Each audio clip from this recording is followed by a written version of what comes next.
I'm Wetton Reed. I live on a small farm south of Safford in an area called Artesia. We have gardens and pecan trees out here, pomegranates, some figs, and this is a Barton pecan tree that's probably 25 to 30 years old.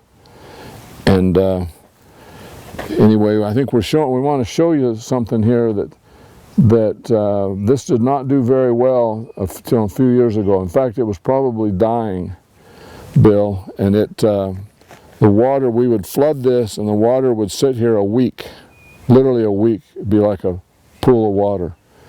So you had poor drainage. Very poor drainage. Yeah. And I started putting gypsum on it.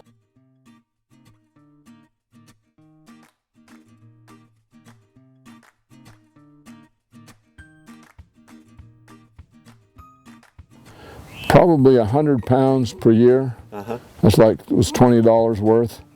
And now the water doesn't stay a day. I fill this basin completely full, and then by the next day there's no water left in here. So your water is now percolating and it's getting a good drink. And I've used it now on my big orchard. I put 1,000 pounds twice a year on a half an acre.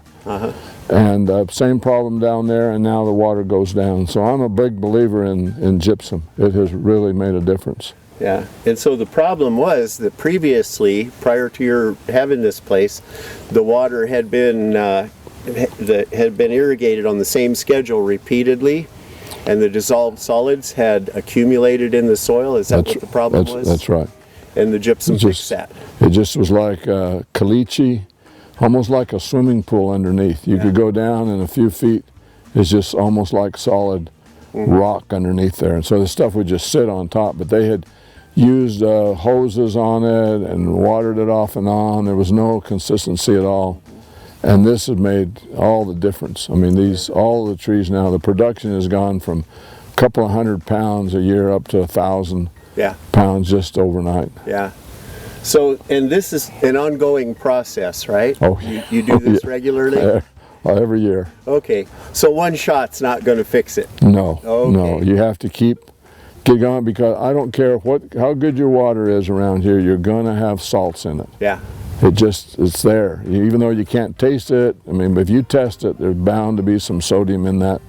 And I think if you don't put this on, one of the soil scientists at the University of Arizona told me that you're going to have to put on that kind of a rate forever. Yeah. You have to keep it on there to keep it down, because the soils and the water, the alkalinity is just too high.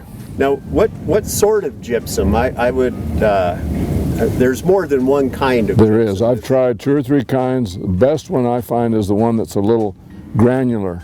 Pellet. The little pellets things in it, because if the wind's blowing, they don't blow.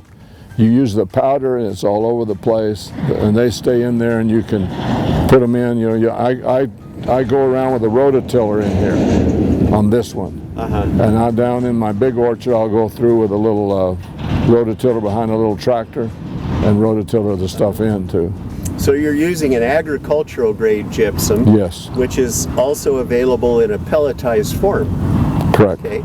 And I would assume that the pelletized gypsum is also easier to apply. Much easier. Oh, it's much easier. I have a little spreader.